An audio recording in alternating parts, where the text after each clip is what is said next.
하나님은 영이시니 예배하는 자가 영과 진리로 예배할지니라. 아멘.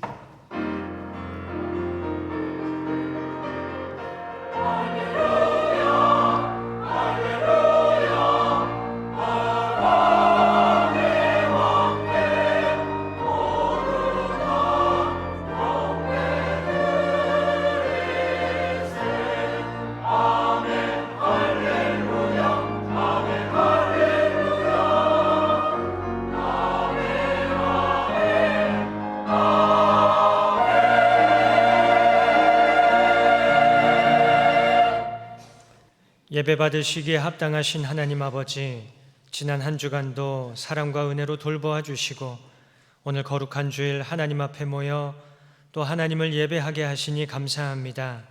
이 시간 이 자리에 임재하여 주셔서 저희들의 예배가 하나님께서 찾으시는 참된 예배 되게 하여 주옵소서. 예수님의 이름으로 기도드립니다. 아멘. 모두 일어나셔서 찬송가 1장으로 하나님께 찬송 드리겠습니다.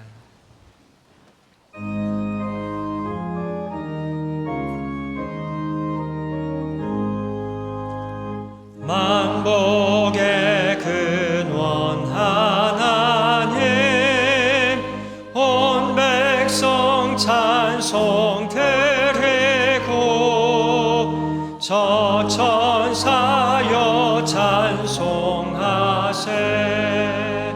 찬송 성부 성자 성령.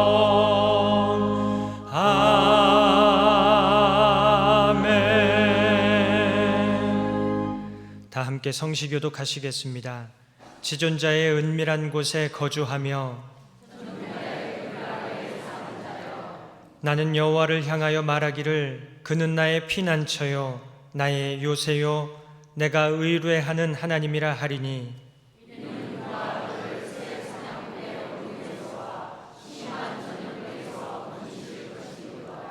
그가 너를 그의 깃으로 덮으시리니 내가 그의 날개 아래에 피하리로다.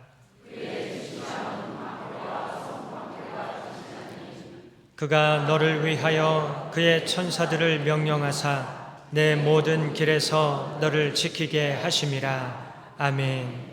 사도신경으로 우리의 신앙을 고백하겠습니다. 나는 전능하신 아버지 하나님 천지의 창조주를 믿습니다. 나는 그의 유일하신 아들 우리 주 예수 그리스도를 믿습니다.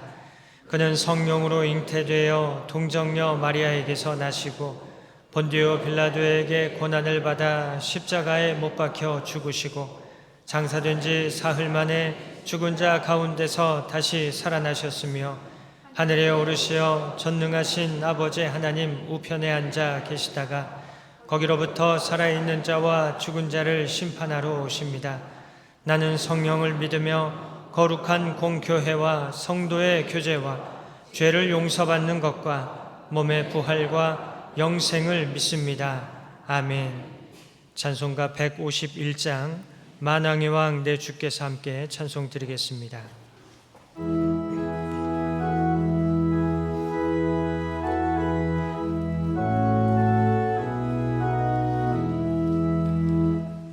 만왕의 왕 내 주께서 왜 고초당했나. 이 벌레 같은 날 위해 그 보혈 흘렸네. 십자가 내가 처음 볼 때에 나의 맘에 큰 고통 사라져.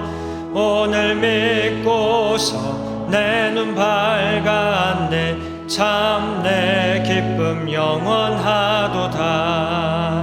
주 십자가 못 박힘은 속죄함 아닌가.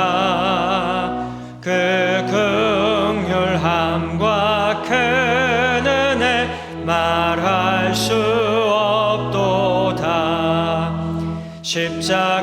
십자가 내가 처음 볼 때에 나의 맘에 큰 고통 사라져. 오늘 믿고서 내 눈 밝 참 내 기쁨 영원하도다. 늘 울어도 그 큰 은혜 다 갚을 수 없네. 나 주님께 몸 바쳐서 주의 일 힘쓰리. 십자가 내가 처음 볼 때에 나의 맘에 큰 고통 사라져. 오늘 믿고서 내 눈 밝았네.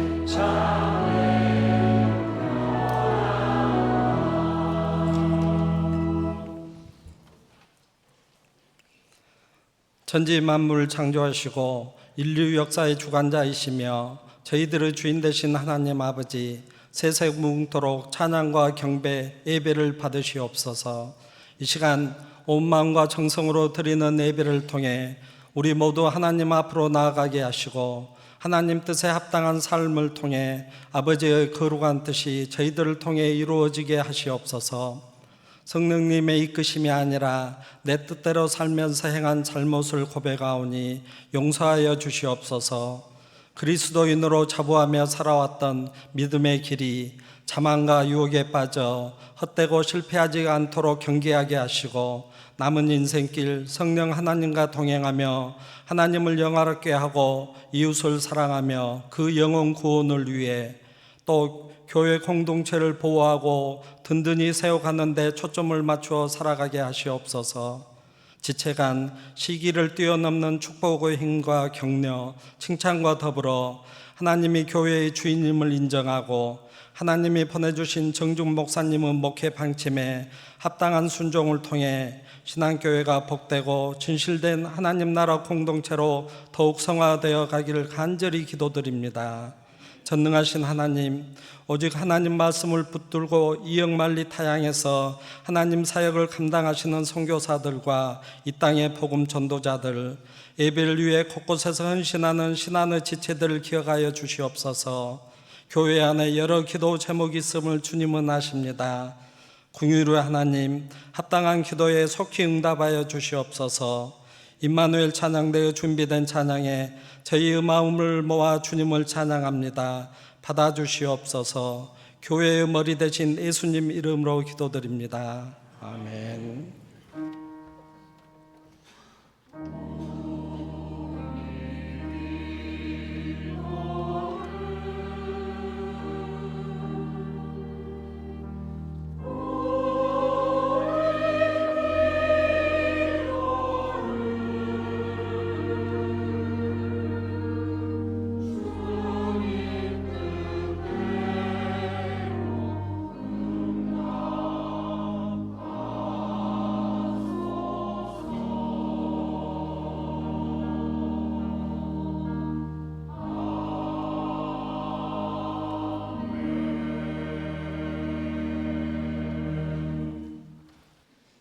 오늘 하나님께서 우리에게 주시는 말씀은 신약의 말씀 사도행전 18장 9절부터 11절까지의 말씀입니다.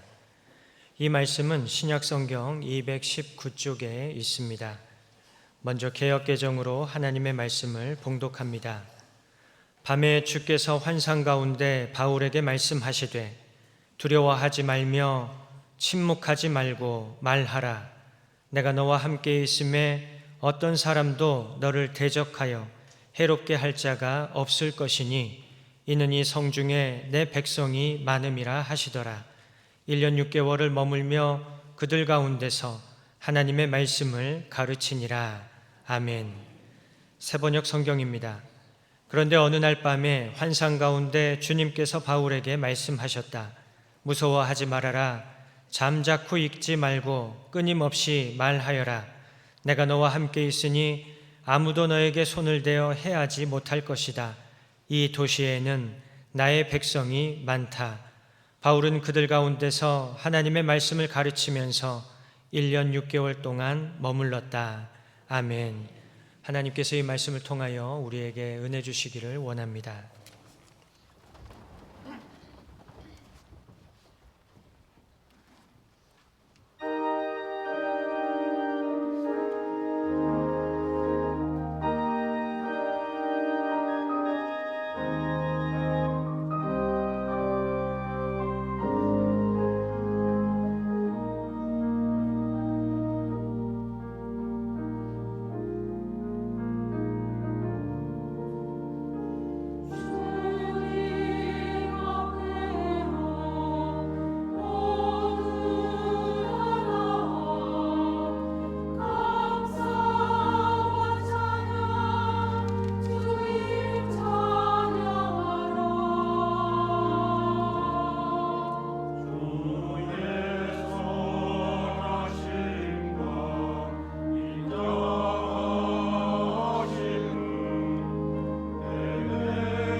감사합니다. 잠깐 기도하겠습니다.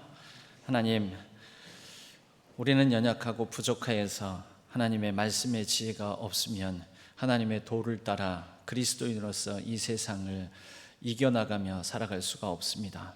하나님의 은혜를 베풀어 주셔서 말씀을 통하여 우리가 들을 귀 있게 하여 주시고 그 말씀에 온전히 반응함으로 말씀을 품고 세상 가운데서 오롯이 예수 그리스도의 그 진리를 가지고 담대히 살아갈 수 있도록 도와주시옵소서.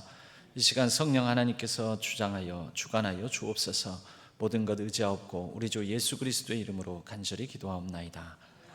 아멘.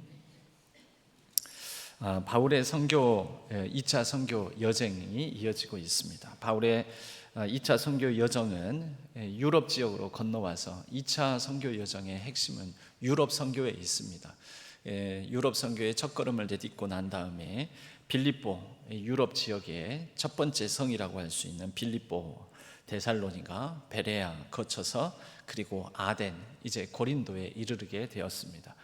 2차 선교 여정 중에 가장 오랜 시간 동안 머물렀던 곳이 고린도입니다. 그러니 고린도는 어쩌면 2차 선교 여정의 종착지이자 그리고 선교 여정 전체의 가장 절정에 이르는, 선교 여정의 가장 절정의 열매를 맺는 곳이다, 이렇게 말할 수도 있겠습니다.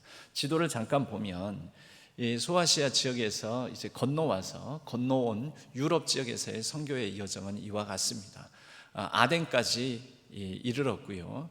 데살로니가에서부터 베레아, 아덴에 이르기까지 바울은 유대인들이 이 사람을 선동하고 사람을 심지어 사기까지 해가지고 이 불안당들이, 무례한 사람들이 바울을 쫓아다니면서 몹시 괴롭혔습니다. 지칠 법도 하지요. 그리고 베레아에서부터는 이제 급하게 몸을 피하느라고 그의 선교의 동역자였던 선교 팀원들인 실라와 디모데하고 헤어져야 했습니다.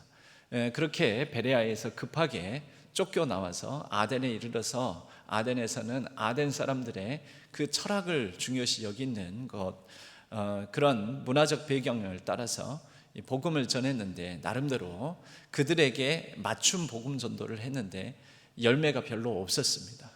그래서 매우 여러모로 심정적으로도 심리적으로도 그리고 관계적인 면에서도 매우 고독하고 외롭고 선교의 열매도 많이 거두지를 못해서 여러모로 또 지친 감도 있었을 것입니다. 그런 가운데 아덴에서 이제 고린도 지역으로 건너옵니다. 바로 이제 밑에 지역을 아가야 지방이라고 합니다. 저 위쪽 바울이 빌립보로부터 현재 그리스 영토에서 북부 지역에 해당되는 곳을 마게도니아 지방이라고 하고, 남쪽 고린도 지역을 중심으로 한 이 남쪽 지역을 아가야 지방이라고 합니다. 이것을 먼저 상기하시면서 이 그림상 지도상에 고린도가 위치한 곳 보면 마게도니아 지역과 아가야 지방을 이 조그만 육지로 이렇게 육지로 조그만 길로 이렇게 붙어 있지 않습니까? 저 길 때문에 바다가 이어지지 않습니다. 다른 말로 말하자면 이쪽 왼쪽 편에 있는 바다와 오른편에 있는 바다, 이 양쪽 바다에서 나는 산물들이 다 고린도로 모인다라는 거죠. 고린도에서 일단 백길이 멈춰서 여기에서 물건을 내리고, 잠깐 짧지만 이 짧은 육로를 따라서 그 다음 바다에 나갈 배가 대기하고 있으면 그 배에 이제 물건을 싣고, 반대로 저쪽 편에서 오는 물건이 내리고 또 반대편 바다로 나갈 짐을 또 싣고, 그러니 고린도는 여러 문물들이 모이고 그리고 국제적인 위상을 갖는 당시에 매우 번성하고 번영한 항구 도시였다라는 것입니다. 나중에 이 고린도에 있는 저 조그만 육지 길을 뚫어버립니다. 운하가 만들어지는 거죠. 운하를 만들면은 이제 백길이 막히지가 않잖아요.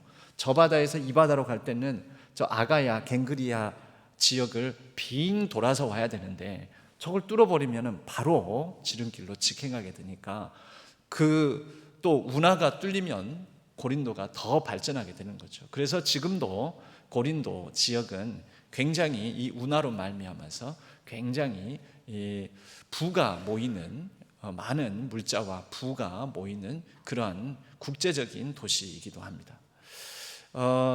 이런 고린도의 특성을 따라서 고린도라는 도시의 특징이 있게 되는데요. 고린도는 당시에 온 세계, 당시의 지중해 지역, 이 지중해는 이제 연안 바다를 따라서 우리나라도 동해, 서해, 남해 이러지 않습니까?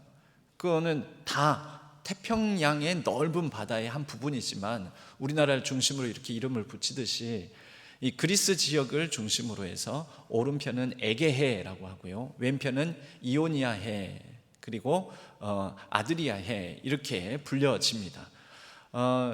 그리고 그 전체가 다 지중해에 속하게 되는 거죠. 당시 지중해에 속하게 되는 이 모든 영역 속에서 고린도는 사람도 모이고 물자도 모이고 돈도 모이고 모든 것이 모이는 국제 도시, 세계 도시로서의 면모를 가지고 있었습니다.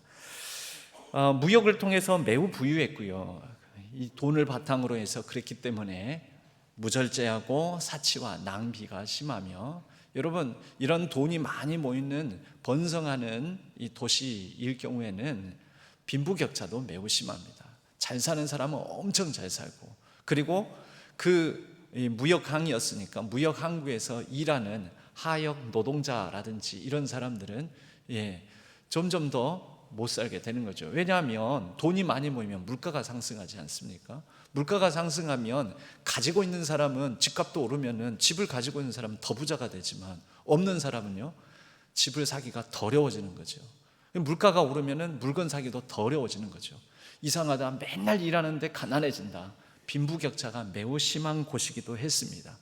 인구 구성을 보면 한 20만 명의 자유민들, 그리고 나머지 한 50에서 60만 명가량의 노예들로 이 고린도라는 지역이 구성되었습니다. 그러니 소수의, 이 자유민들이라고 해서 또 다 부자는 아닐 거잖아요. 그래서 소수의 부자들, 힘을 가진 사람들과 다수의 가난한 사람들, 부림을 받는 사람들로 이루어진 곳이 고린도였습니다. 이곳에서 일어나는 무절제함과 사치와 낭비는 가난한 사람들의 문제가 아니라 부유한 사람들의 문제였습니다. 우상 숭배도 만연했습니다. 이 우상을 세우는데, 신전을 세우는데, 그래서 세계사에 보면 이오니아식, 도리아식, 코린트 양식이라고, 코린트 양식이 제일 화려한 편입니다. 문양을, 여러분 인테리어 하면서도 인테리어에 그냥 평평한 판잣대기로 하면은 쌉니다. 돈 많이 안 듭니다. 그런데 거기에 장식 하나만 넣게 되면 인테리어 가격이 비싸지는 건데, 코린트 양식이라고 해서 이 그리스의 이 건축 양식 중에서 굉장히 화려하게 장식을 많이 넣는 건축 그런 양식이 있습니다. 그 양식들을 누가 하겠습니까? 부유한 사람들이 그 많은 돈을 가지고 신전을 화려하고 아름답게 짓고, 그 신전에서 또한 공식적으로 이곳에서, 이 신전에서 일하는, 몸을 파는 사람들만 약 1000명가량이 있었다고 하죠.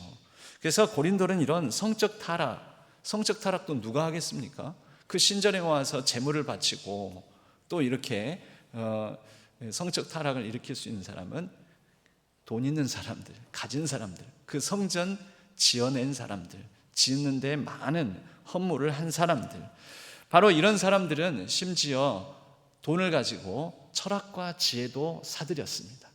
그래서 이 철학과 지혜를 가지고 있는 사람들을 부리면서 이걸 가지고 지적 유의를 즐기는 그러한 모습도 있었고, 또 2년마다 이스미안 경기라고 올림픽 경기에 준하는 그런 경기가 열렸었는데, 여러분 이러한 경기들도, 스포츠도 돈이 많이 들어갑니다. 후원하는 사람이 있어야 되고, 이 부분에도 고린도라는 지역에 막대한 그리고 소수의 부자들에 의해서 이러한 일들이 많이 이루어졌습니다.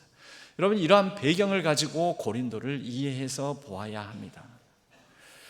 이 고린도 지역은 많은 고린도에서 1년 6개월을 지내면서 바울이 복음을 전하는데, 복음을 전함으로 인해서 많은 결신자를 얻기도 하였지만, 동시에 고린도 교회에는 많은 문제를 가지고도 있었습니다. 그래서 바울이 이 특별히 고린도 교회를 향해서 편지를 한 번도 아니고 두 차례나 보내게 되는데, 그것이 고린도전서와 후서입니다. 그리고 전후서를 읽어보면 전에 내가 쓴 편지, 눈물로 호소한 편지, 이렇게 우리에게는 글로 전해지지 않은 편지가 있었음을 우리는 유추해 보게 되는데, 그래서 학자들은 총 최소한 4번에서 5번 정도의 바울의 편지가 고린도 교회에 전해졌다라고 말을 하지요.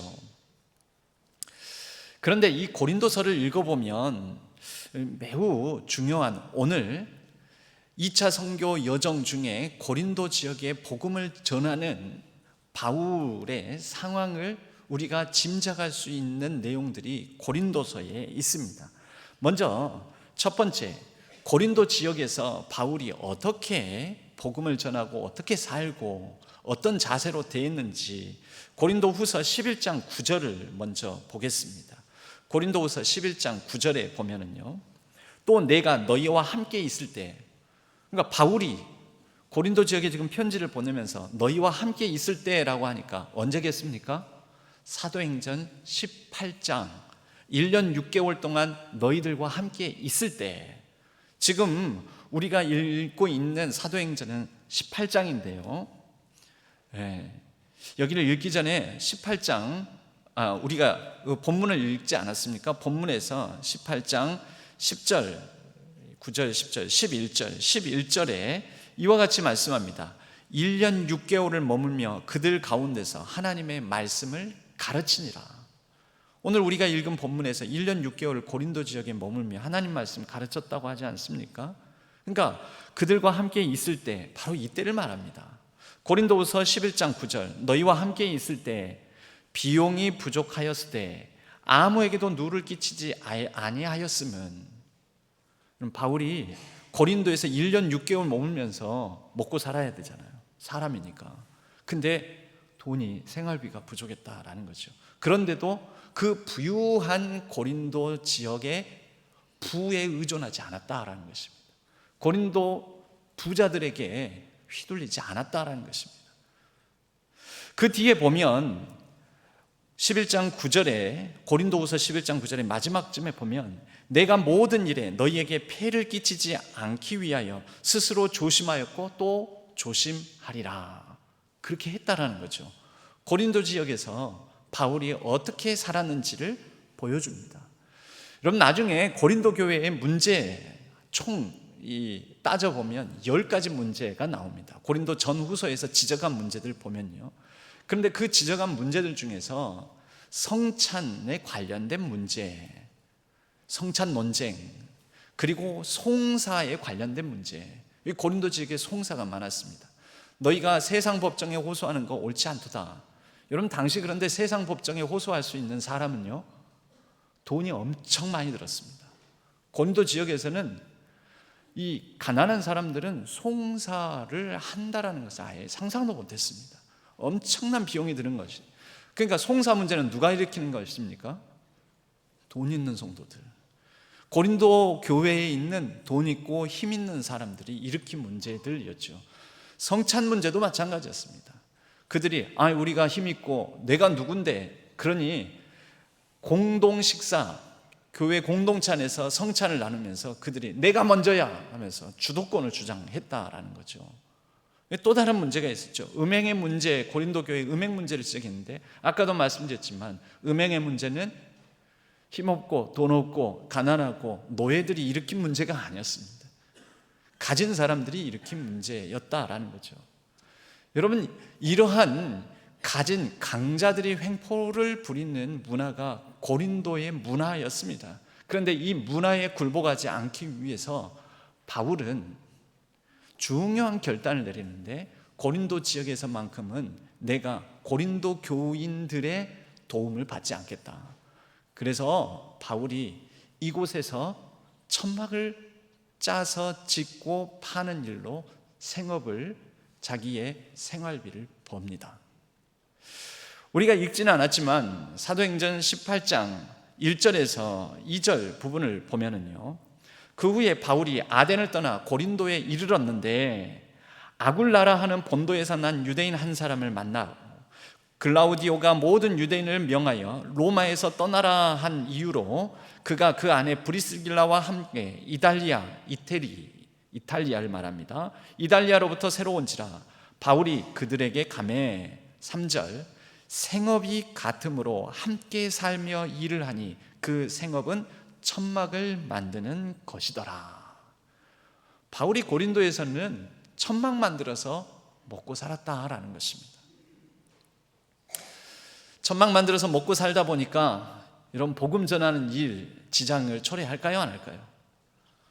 아무래도 온전히 복음 전하는 일에만 집중하는 것에 비해서 좀 시간과 에너지가 분산되지 않겠습니까? 그럼에도 불구하고 실라와 디모데와 떨어져서 고린도 지역에 호롤단신으로 있는 그에게 이 브리스길라와 아굴라 부부, 이탈리아에서 쫓겨온 이 유대인 부부는 매우 위로가 되었고 같이 살면서 같이 동업하면서 동역자로서 바울의 정서적 외로움, 고달픔 또 경제적 어려움을 같이 해결해 나가는 아주 신실한 동역자가 되었습니다. 여러분, 이 신실한 동역자가 나중에 바울이 로마서 16장에서 언급을 하는데요, 이와 같이 언급을 합니다. 로마서 16장 3절에 보면 너희는 그리스도 예수 안에서 나의 동역자들인 브리스가와 아굴라에게 문안하라. 그들은 내 목숨을 위하여 자기들의 목까지도 내놓았나니 나뿐 아니라 이방인의 모든 교회도 그들에게 감사하느니라 라고 이 부부를 언급하면서 이들이 얼마나 바울에게 힘이 되었고 또 나중에 평생의 동역자가 됐는지를 언급하고 있습니다. 로마서는 로마에 있는 교인들에게 쓴 편지잖아요. 근데 이 로마에 있는 사람들에게 편지를 어디서 썼냐면 고린도에서 썼습니다. 그런데 고린도에서 이 편지를 나중에 지금 말고요, 나중에 고린도를 다시 방문하게 될 때 쓰게 되는데, 이 로마에 대한 비전을 바울이 누구를 통해서 품게 되냐면 로마 이탈리아에서 건너온 브리스길라와 아굴라 부부로부터 로마의 상황을 듣고 로마에도 신자가 있음을 듣고 로마에 대한 비전을 품고 내가 나중에 로마로 가리라, 바울의 나중에 장차 선교 여정의 계획에 이 브리스길라와 아굴라가 이 전해준 이야기, 로마에 관한 이야기, 이것이 바울에게 선교적 비전을 꿈꾸게 한 동역자이기도 했다라는 것이죠. 오늘 말씀으로 돌아와서 보면 바울이 환상 가운데 주님의 음성을 듣습니다. 두려워하지 말며 침묵하지 말고 말하라. 내가 너와 함께 있음에. 주님이 함께 계시는 거죠. 어떤 사람도 너를 대적하여 해롭게 할 자가 없을 것이니 이는 이 성중에 내 백성이 많음이라. 여러분, 이 백성이 많다라는 건 실제 많았을까요? 앞으로 많아질 것이라는 것을 주님께서 그에게 마음의 비전과 꿈을 전해주시는 걸까요? 지금 당장은 아닙니다. 그러나 앞으로는 이곳에 주를 믿는 사람들, 바울의 동역자들이 많아질 것이라는 위로의 말씀이기도 합니다. 그런데 오늘 이 말씀에서 가장 중요한 말씀은 내가 너와 함께 있음에, 주님이 함께 계신다. 그러니 두려워하지 말고 침묵하지 말고 끊임없이 복음을 전하라. 여러분, 그런데 우리 주님께서 이 말씀을 말로만 하셨을까요? 그렇지 않습니다. 여러분, 전도서 4장에 보면 두 사람이 함께 누우면 따뜻하고 한 사람이면 어찌 따뜻하겠느냐라고 4장 11절 12절에서 말씀합니다. 한 사람이면 패하겠거니와 두 사람이면 맞설 수 있나니 세 겹줄은 쉽게 끊어지지 아니한다. 여러분, 사람도 세 겹줄이 끊어지지 않습니다. 사람 혼자 일 못합니다. 동역자가 필요하다라는 것이죠. 주님께서 함께 하신다 할 때 주님은요, 말씀만으로 함께 하신다 하지 아니하고 주님의 사역을 같이 감당할, 이렇게 브리스길라와 아굴라처럼 그들의 생명이라도 내어줄 정도로 바울과 더불어 동역하며 헌신했던 사람을 붙여주심으로 주님께서 함께 하심을 보여주시고 믿음을 주시고 담대케 해 주신다라는 것이죠. 브리스길라와 아굴라 부부는 그렇게 경제적인 서포터가 되고 또 그들이 같이 살면서 정서적으로도 큰 위로가 됩니다. 아, 주님께서 함께 하시는구나. 더불어 여러분, 이들이 왜 로마로부터 쫓겨왔는지 아십니까? 당시 클라우디우스, 세계사에서는 클라우디우스라고 로마의 4번째 황제가 되는 이 황제 시절에 유대인들 사이에 큰 분쟁들이 생긴 것입니다. 로마에 사는 유대인들 사이에 어떤 분쟁이냐면 예수 그리스도를 믿는 유대인과 예수 그리스도를 믿지 않는 유대인들 사이에 큰 분쟁이 있게 되니까 클라우디우스 황제가 이러다가 로마가 이 이방인들, 로마 입장에서는 이방인들이잖아요. 이 이방인 유대인들 때문에 로마가 큰 분란이 생기고 이러다가는 로마가 별로 통치하는 데 좋지 않겠다 해가지고 모든 유대인들 다 다 쫓아내버립니다. 너희는 이탈리아 이 본토 로마로부터 다 떠나라 해가지고 다 유대인들을 다 내쫓아 버립니다. 여러분, 이때 바로 그리스도인으로서 브리스길라와 아굴라 부부가 누구로부터 복음을 처음 받았는지는 모르나 이들은 신앙을 가진 그리스도인으로서 이러한 소요 사태로 인하여서 쫓겨나온 사람들이었습니다. 여러분, 바울은 아직 로마 땅을 밟지 않았는데 이 로마에도 그리스도인이 있었고 그들이 환난과 핍박 가운데에서도 믿음을 지키고 이렇게 추방당해서 바울이 있는 고린도에서 만나게 되었으니 바울에게는 내가 지금 당장 결실이 없더라도 이 부부를 통해서 굉장한 위로와 큰 힘을 얻었을 것입니다. 그뿐입니까? 바울이 고린도에 있는 동안에 실라와 디모데도 다시 제외하게 됩니다.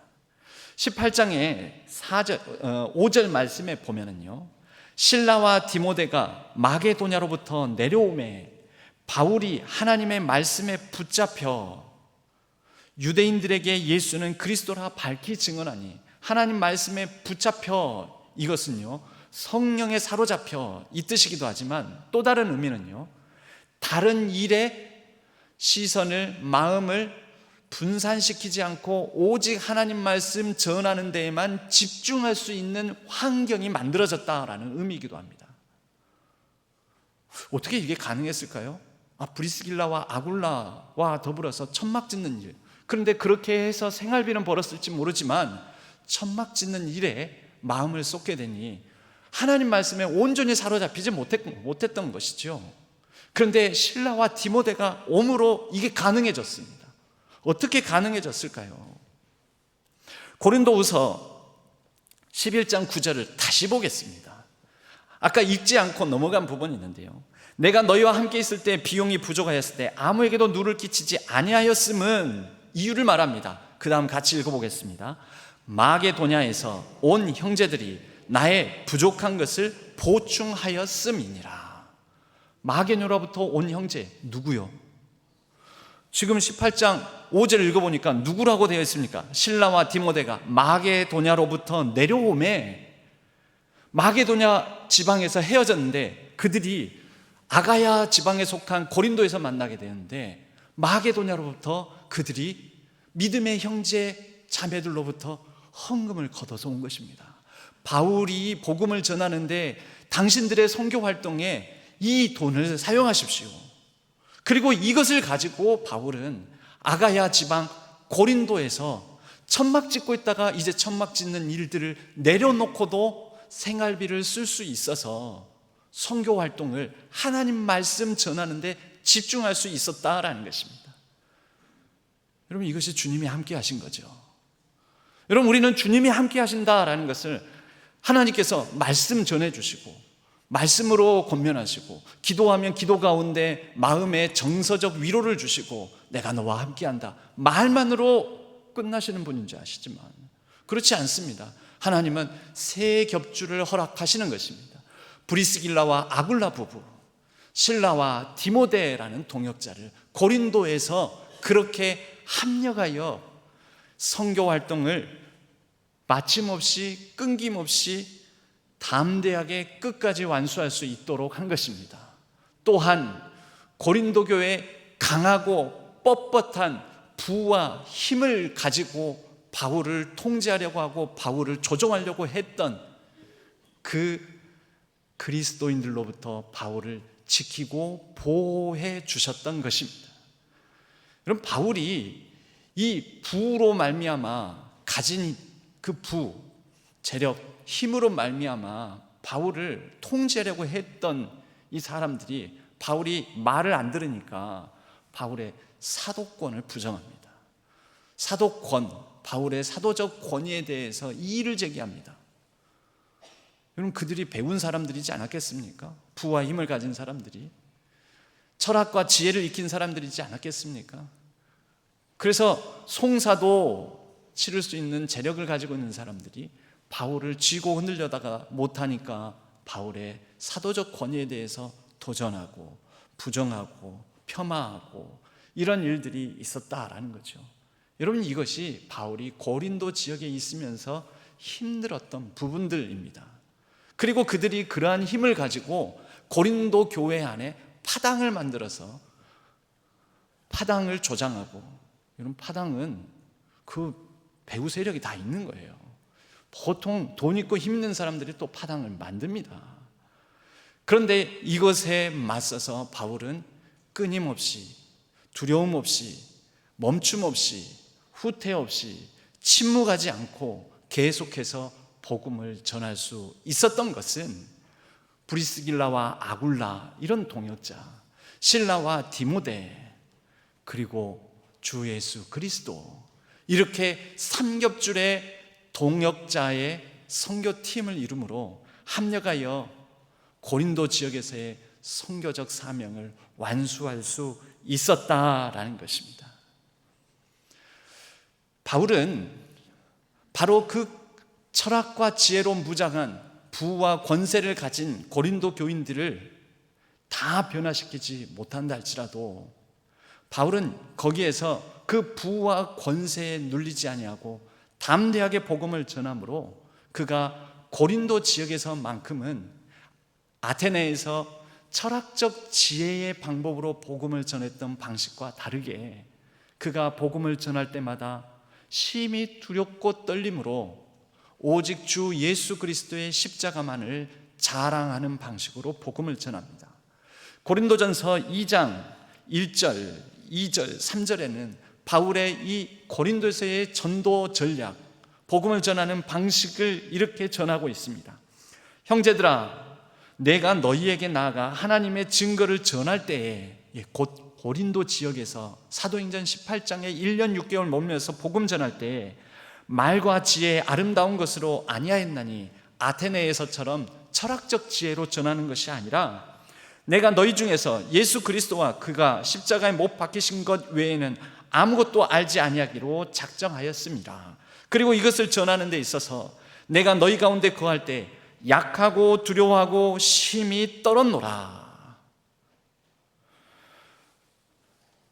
여러분, 분명히 두려워하지 말고 침묵하지 말고 전하라 했는데 바울은 나중에 고린도 교인들에게 편지 보내면서 약하고 두려워하고 심히 떨므로 복음 전했다라고 말합니다. 왜 이게 매칭이 됩니까? 좀 모순적이지 않습니까? 그것은 바울이 고린도 지역에서 복음 전할 때는 주 예수 그리스도께서 우리를 위해 십자가에 달려 죽으시고 부활하셨고 그분이 우리들을 위하여 지금도 역사하시고 함께 하신다는 것, 그거 위에는 헬라인들 보기에는 이 멍청한 얘기를 그냥 멍청하게 끝까지 전하면서 그는 이 원시적인 복음에 사로잡힌 열정, 그 열정으로 두렵고 떨림으로 항상 초심을 가지고 전했다라는 것입니다. 처음 들었듯이, 처음 전하듯이. 여러분, 이것이 매우 중요합니다. 여러분, 저는 오늘 이 말씀을 준비하면서 이런 생각을 해봤습니다. 설교할 때마다 두렵고 떨림으로 전해야 되겠다. 처음 이 자리에 서듯이, 그리고 처음 복음을 듣고 감격했듯이 그 마음으로. 사랑하는 신안의 성도님들, 우리 신앙교회가 주님의 선교 사명 지상 과제, 이 땅에 신앙교회가 이제 100년 가까이 자리 잡고 교회를 이루게 된 것을, 우리가 그 사명과 목적을 이루어 가기 위해서는 함께 브리스길라와 아굴라, 실라와 디모데 같은 동역이 이루어져야 됩니다. 그런데 또한 우리가 갖춰야 될 게 있습니다. 그것은 뭐냐면 두렵고 떨림을 잃어버리시면 안 됩니다. 여러분, 저는 저대로 전하면서 두렵고 떨림을, 저의 연약함과 부족함이 있을지라도 두렵과 떨림으로 주 예수 그리스도의 복음 그 자체를 전하는데 최선을 다하고, 여러분 예배 자리에, 또 말씀을 듣는 자리에, 여러분 예배 자리에 이렇게 앉아 계실 때 그냥 오시면 안 됩니다. 두렵고 떨림으로 오셔야 됩니다. 두렵고 떨림으로 받으셔야 됩니다. 두렵고 떨림으로 복음을 들으셔야 됩니다. 그래야 동역이 일어나는 것입니다. 앞에 선자만 두렵고 떨림으로 전하고 예배에 나올 때마다 두렵고 떨림이 아니라 늘 내가 지금 몇십 년 내가 교회 나오는데 내가 설교만 들어도 내가 수백 번, 1000번을 들었는데 두렵고 떨림이 없는 예배자가 되시면 신앙교회는 100년의 세월을 지속했다라는 것이 자랑이 아니라 강팍하고 그리고 단단한 견고한 콘크리트 벽과 같이 되어서 신앙교회가 더 지경을 넓히고 확장해 나가는 데는 창살 없는 감옥과 같이 우리의 마음의 장벽을 쌓는 일이 되어 버릴 것입니다. 여러분, 우리가 오늘 이 말씀을 받으면서 주님께서 우리와 함께 하신다는 것을 느낄 수 있도록 브리스길라와 아굴라, 실라와 디모데, 이런 동역자가 되고자 하는 마음의 다짐을 같이 하시면서 우리 신앙교회가 선교 공동체여 선교 동역자가 되고, 그리고 두렵고 떨림, 이것을 다시 회복하는 초심, 복음을 듣고 처음 받았을 때 그때의 그 두렵고 떨리는 마음, 처음 찬양대 봉사할 때 두렵고 떨리는 마음, 처음 어떤 교회 안에 직분을 받았을 때 두렵고 떨리는 마음, 그러한 두렵고 떨리는 마음을 가지고 예배하는 공동체로, 우리가 함께 동역하는 공동체로 세워져 나가기를 바랍니다. 그럴 때 하나님께서 우리를 통하여 하나님의 놀라운 복음의 역사를 앞으로도 100년 넘어서 계속해서 이어 나가 주실 줄로 믿습니다. 하나님 아버지, 감사합니다.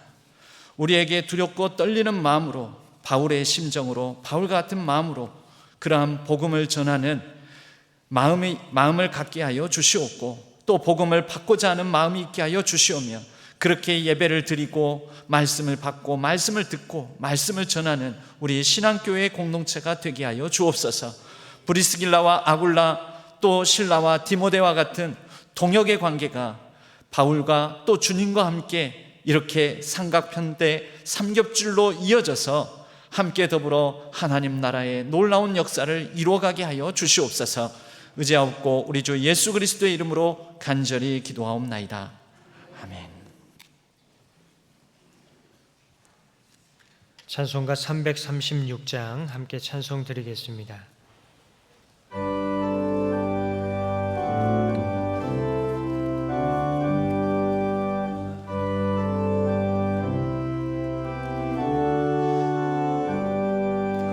환난과 핍박 중에도 성도는 신앙 지켰네. 이 신앙 생각할 때에 기쁨이 충만하도다.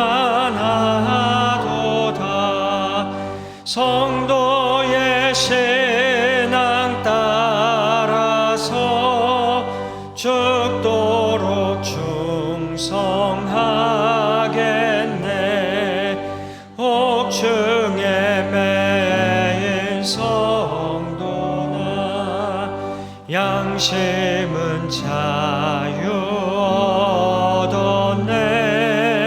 우리도 고난 받으면 죽어도 영광 되도다. 성도의 신앙 따라서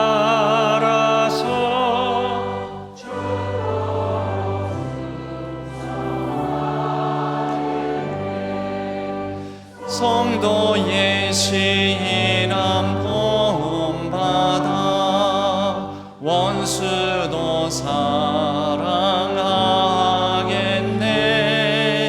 인자한 언어의 행실로 이 신앙 전파하리라. 성도의 신앙 따라서 죽도록 충성하겠네. 아멘.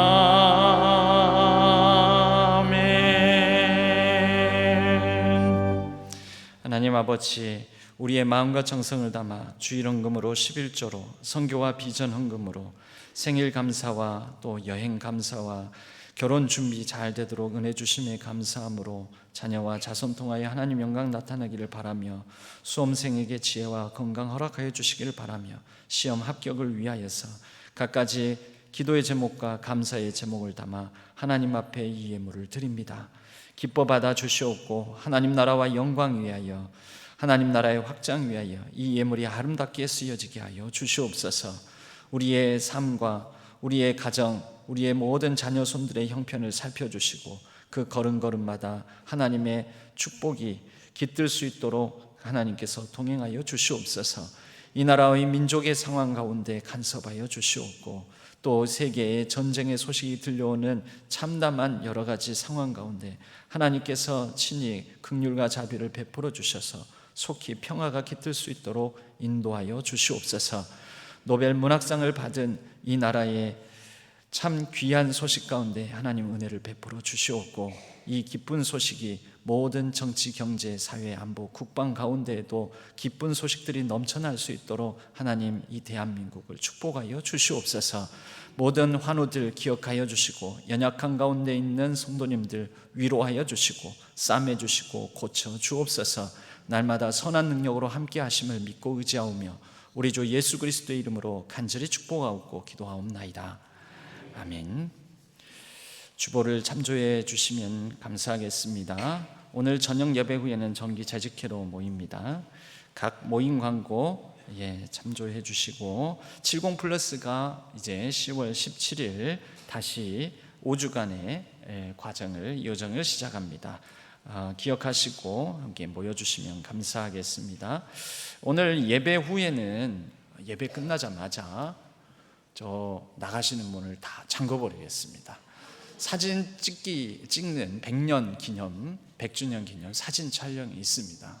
그래서 서둘러 먼저 가시지 마시고 다 앞으로 먼저 나오셔서 빨리빨리 협조를 해주시면 빨리 끝납니다. 그래서 다 단상으로 이 강대상 위까지 다 올라오셔가지고 한 분도 빠짐없이 사진 찍고, 사진 안 찍으신 분들은 못 나가십니다. 그래서 다 사진 찍고 가시고 또 사진 촬영하는데 여기서 먼저 찍고 나가서 또 저기 지금 이 드론이 비행 중에 있습니다. 드론 촬영이 있고 지시에 따라서 촬영 협조해 주시면 감사하겠습니다. 기타 광고는 주보를 참조해 주시기 바랍니다. 우리 모두 자리에서 일어나시겠습니다. 주기도문송과 축도로 예배를 마치겠습니다.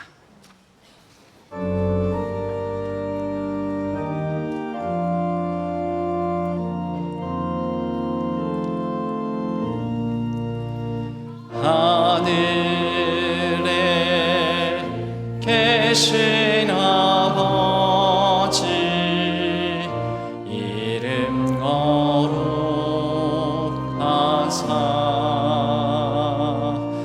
주님 나라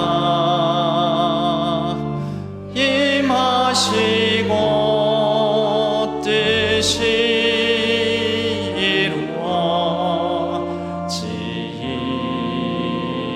이루어지이다. 일용할 양식 주시고 우리들의 큰 죄 다 용서하옵시고 또 시험에 들게 마시고 악에서 구원하소서. 대개 주의 나라 주의 권세 주의 영광 영원히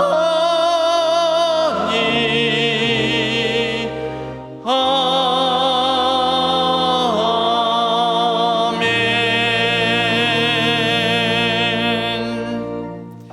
이제는 우리 주 예수 그리스도의 은혜와 하나님 아버지의 지극하신 사랑하심과 성령 하나님의 위로 교통하심이 이 자리에 모인 모든 성도님들 위해 온라인상에서 흩어져 예배를 드리는 모든 예배자들 위해 우리 신앙교회 위해 이제로부터 영원까지 함께 하시기를 간절히 축원하옵나이다. 아멘.